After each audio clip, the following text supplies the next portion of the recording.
ಮತ್ತೊಂದು ಕಡೆ ಸದನದಲ್ಲಿ ಮೈಸೂರು ಡ್ರಗ್ಸ್ ಫ್ಯಾಕ್ಟರಿ ಬಗ್ಗೆನೂ ಕೂಡ ಚರ್ಚೆ ಆಯಿತು. ಬಿಜೆಪಿ ಶಾಸಕ ಸುನಿಲ್ ಕುಮಾರ್ ಈ ವಿಚಾರವನ್ನ ಪ್ರಸ್ತಾಪ ಮಾಡಿದ್ದಾರೆ.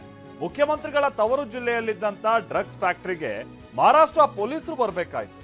ಪೊಲೀಸರಿಗೆ ಸಿಎಂ ಸಿದ್ದರಾಮಯ್ಯನವರೇ ಪ್ರಶ್ನಿಸಿದ್ದಾರೆ. ಕರ್ನಾಟಕದ ಐಟಿ ಪಾರ್ಕ್ ಅಂತ ಅಂದ್ಕೊಂಡಿದ್ವಿ, ಕರ್ನಾಟಕ ಅಂದ್ರೆ ಐಟಿ ಪಾರ್ಕ್ ಅಂತ ಅಂದ್ಕೊಂಡಿದ್ವಿ, ಆದ್ರೆ ಡ್ರಗ್ಸ್ ಪಾರ್ಕ್ ಅಂತ ನಮಗೆ ಗೊತ್ತಿರಲಿಲ್ಲ ಅಂತ ಸುನಿಲ್ ಕುಮಾರ್ ಹೇಳಿದ್ದಾರೆ. ಕರ್ನಾಟಕದಲ್ಲಿ ಕಾನೂನು ಸುವ್ಯವಸ್ಥೆ ಹದಗೆಟ್ಟಿದೆ ಅಂತಾನೂ ಕೂಡ ಸುನಿಲ್ ಕುಮಾರ್ ಕಿಡಿಕಾರಿದ್ದಾರೆ. ಡ್ರಗ್ ಫ್ಯಾಕ್ಟರಿ, ಮೈಸೂರು ಡ್ರಗ್ ಫ್ಯಾಕ್ಟರಿಗೆ, ಮುಖ್ಯಮಂತ್ರಿಗಳ ತವರು ಜಿಲ್ಲೆಯಲ್ಲಿದ್ದಂತ ಡ್ರಗ್ಸ್ ಫ್ಯಾಕ್ಟರಿಗೆ ಮಹಾರಾಷ್ಟ್ರದ ಪೊಲೀಸರು ಬರಬೇಕಾಯ್ತು.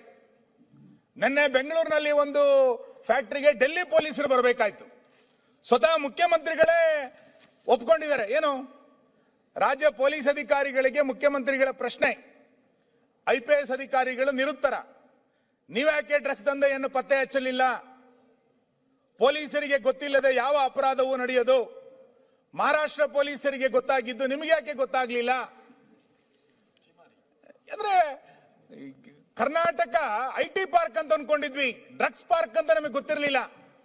ಡ್ರಗ್ಸ್ಗಳಿಗೆ ಒಂದು ಆಶ್ರಯ ತಾಣನೋ ಸಂರಕ್ಷಿತ ತಾಣನೋ ಮಟ್ಟಿಗೆ ಈ ಕಾನೂನಿನ ಸುವ್ಯವಸ್ಥೆ ಕರ್ನಾಟಕದಲ್ಲಿ ಡ್ರಗ್ಸ್ಗಳ ಫ್ಯಾಕ್ಟರಿಗಳ ನಿರ್ಮಾಣ ಆಗುವಷ್ಟರ ಮಟ್ಟಿಗೆ ಕರ್ನಾಟಕ ಇವತ್ತು ಬೆಳೆದಿರುವಂತದ್ದು ನಾಚಿಕೇಡಿನ ಸಂಗತಿ. ಕರ್ನಾಟಕಕ್ಕಂತೂ ಇದು ಶೋಭೆ ತರಲಿಕ್ಕೆ ಸಾಧ್ಯ ಇಲ್ಲ ಮಾನ್ಯ ಅಧ್ಯಕ್ಷರೇ.